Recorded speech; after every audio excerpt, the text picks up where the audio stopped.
My name is Major Julia Hart. I serve in the United States Army, specializing in combat logistics. And on the day my little brother got married, I heard my own father call me a glorified typist in front of a crowd of family and strangers.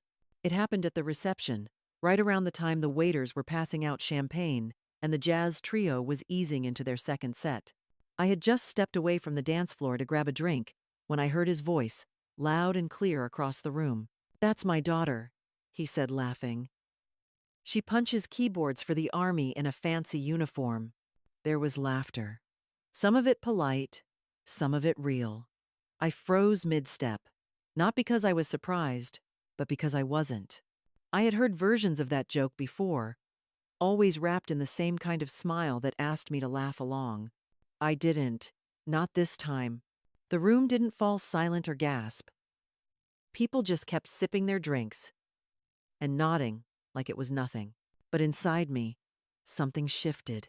It was that quiet kind of hurt that doesn't show on your face but settles deep in your chest like a stone.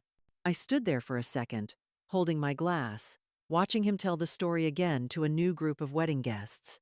His hands moved like they always did when he spoke in public.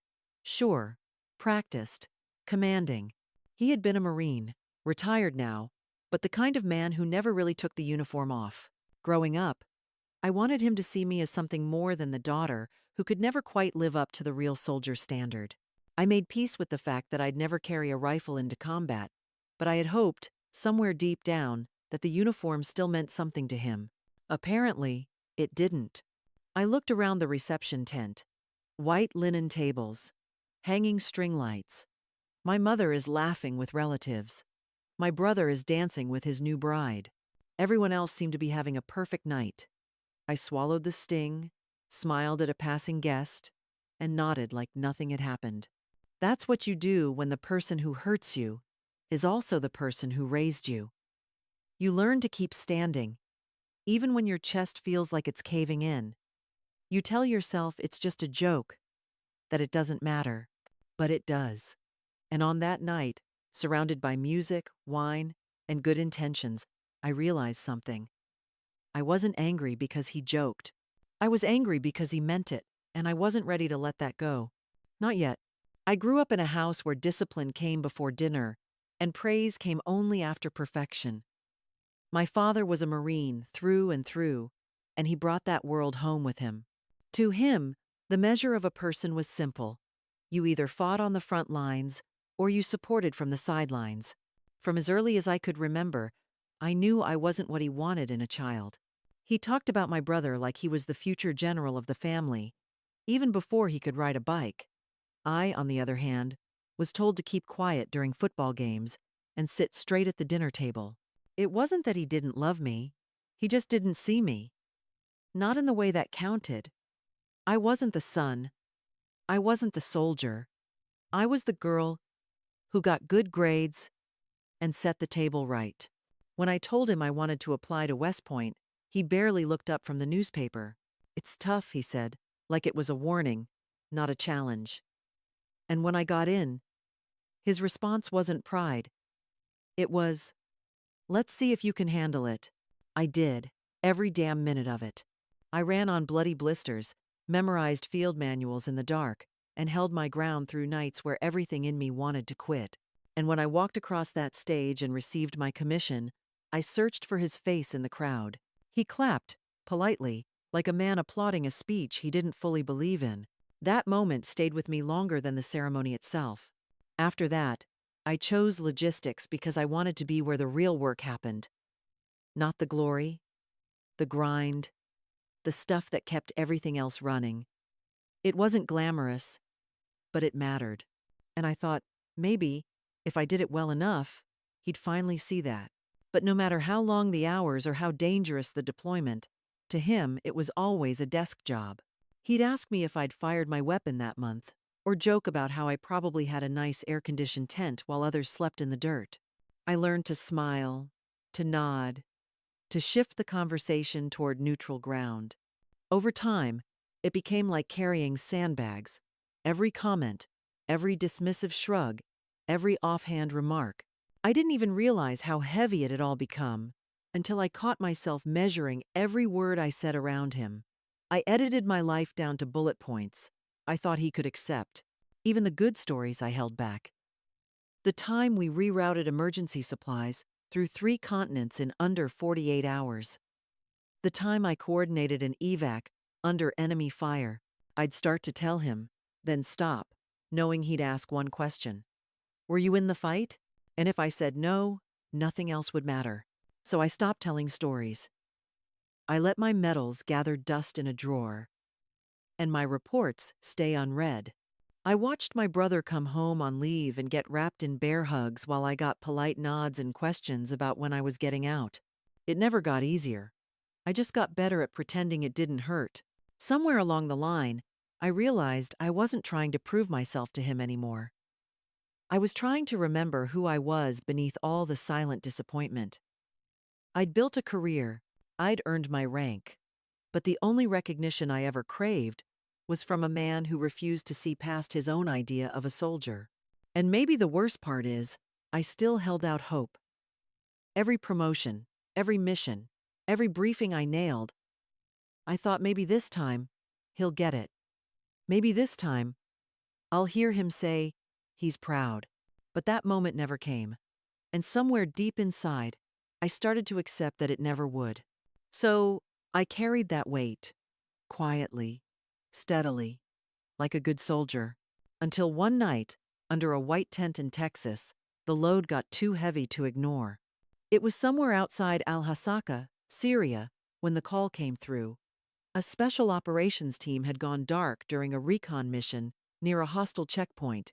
No contact, no extraction, just a red alert and a countdown that started the second we got word. I was the senior logistics officer on duty that night. My job wasn't to kick in doors, but to make damn sure the people who did had what they needed to get home.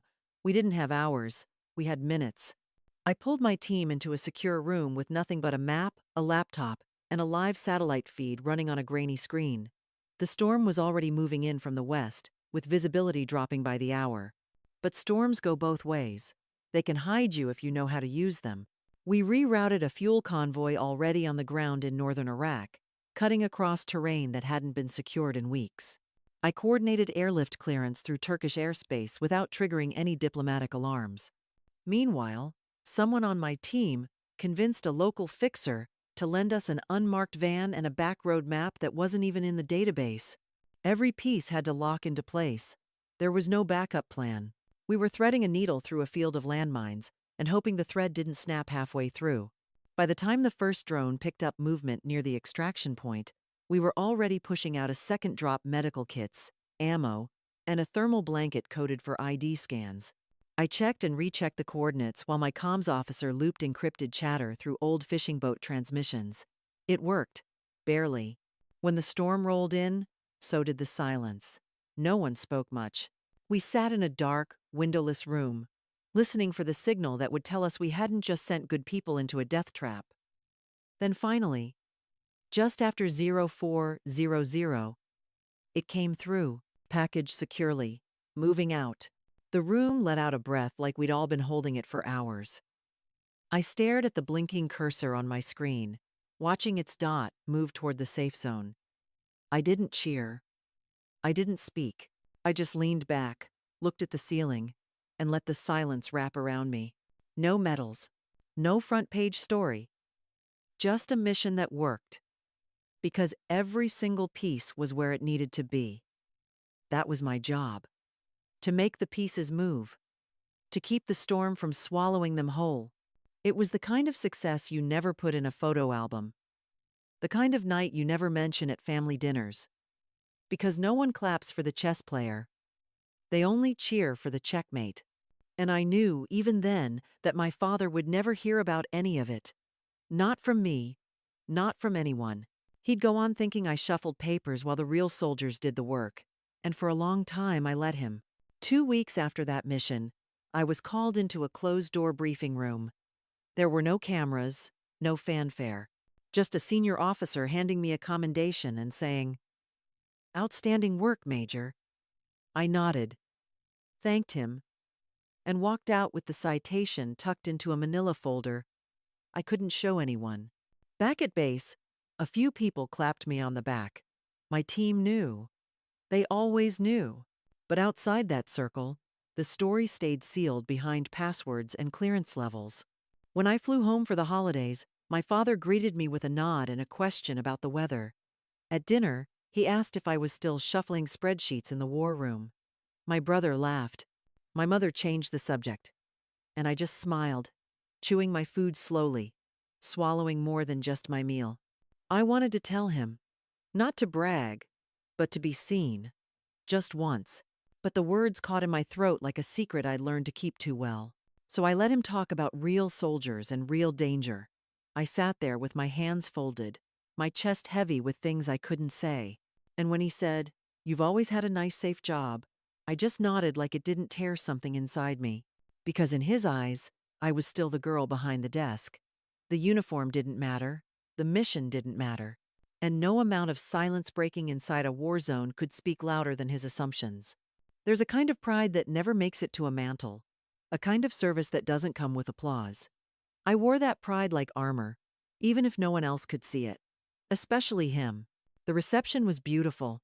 Soft lights draped across the garden, tables glowing under string bulbs, laughter rising like music. My brother and his new wife moved through the crowd like they were floating, all in white dresses and perfect smiles. I stayed close to the head table, greeting relatives, making small talk with cousins I hadn't seen in years. I had promised myself I wouldn't let anything ruin this day. Not for my brother, not for my mom. But then I heard his voice. It carried, like it always did, confident, familiar, just loud enough to remind everyone who he was. He was standing near the bar, one hand in his pocket, the other waving as he talked. I caught the punchline before I caught the setup. "She types memos in camo," he said, and the group around him burst out laughing. "Looks sharp in the uniform, though. I'll give her that." They laughed again. Louder this time. The kind of laugh people do when they think they're in on the joke. I wasn't supposed to hear it, but I did. Every word, clear as crystal.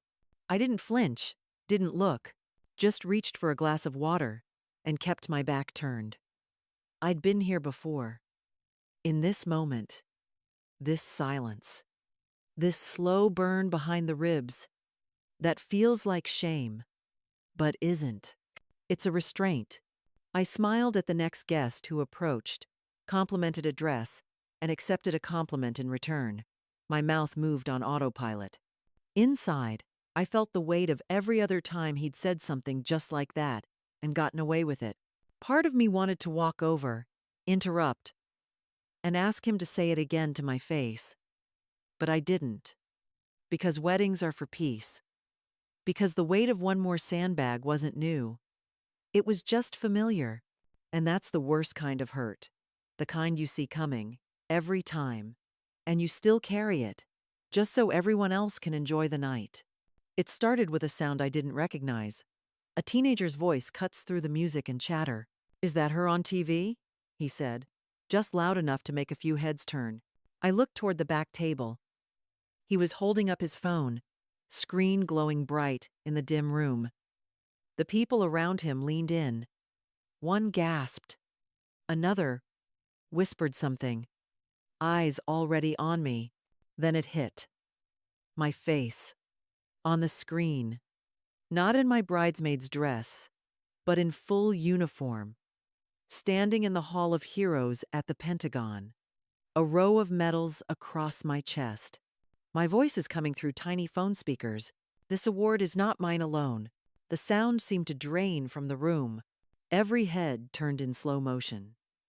Conversations froze. Forks hung in midair. All eyes landed on me, including his. My father. He was holding a champagne glass, mid-sip, when he saw it. At first, confusion flickered in his eyes. Then something else. Recognition. His hand twitched. The glass slipped through his fingers, shattered on the wooden floor, with a sharp, echoing crack. Nobody moved. No one spoke. Only the fizz of champagne spreads across the floor. The fragments of crystal catch the light. I stood frozen, caught between the version of me he thought he knew and the one now beaming from every phone in the room. The teenager turned to the nearest table. "She's all over the news," he whispered. "They're calling her a hero." His voice felt louder than the music ever had. I didn't say a word. I didn't need to. The room had already said it for me. In the silence. In the stares. In the glass at my father's feet. And in that instant, I wasn't the girl behind a desk. I was the ghost behind a mission. The officer, no one had seen coming. The silence stretched, thick and electric. 100 eyes shifted from the phones to me, waiting for something. A word, a smile, maybe even a denial. I stood slowly, pushing my chair back with a calm I didn't quite feel. Not fear, not pride, just clarity. I looked across the room and locked eyes with my father. He didn't move. His face was hard to read. Not shocked anymore, just unfamiliar, like he was trying to match me to someone he'd never taken time to see. But I didn't flinch. I didn't lower my gaze. I simply nodded. Not to him, to the room, to the truth that didn't need defending anymore. One of the guests raised a glass. Others followed. Toasts were murmured, clinks echoing softly across the reception tent. I accepted the nods, the handshakes, the quiet words of respect. But I didn't look back at him again, because in that moment, I realized something. His recognition wasn't the victory I'd been chasing all these years. It wasn't the finish line. It had always been about standing tall in my own truth. Doing the job no one saw. Carrying the weight with dignity. And never asking for permission to be proud. He watched me, but didn't say a word. Maybe he couldn't. Maybe he wouldn't. It didn't matter anymore. I walked past the broken glass. Past the guests. Past the shadow of a man I used to try so hard to impress. Not with defiance. Not with bitterness. Just with quiet, grounded peace. The applause faded. The music returned. People moved on. But something had shifted in the air. I knew then, without question, that I didn't need his words. I didn't need his toast or his apology. My truth had been broadcast louder than he ever could speak, and the only person I needed it to matter to was me. If you've ever been underestimated, if someone ever looked right through you and decided your worth without knowing your story, I want you to remember something. The truth has weight, even in silence. And your value doesn't shrink just because someone else refuses to see it. Sometimes, the loudest proof isn't in what we say, but in how we keep showing up, doing the work, standing steady. You don't need their validation to be real. You've already earned your place. If this story hit close to home, I'd love to hear yours. Drop it in the comments, or share it with someone who needs the reminder. You're not alone in this.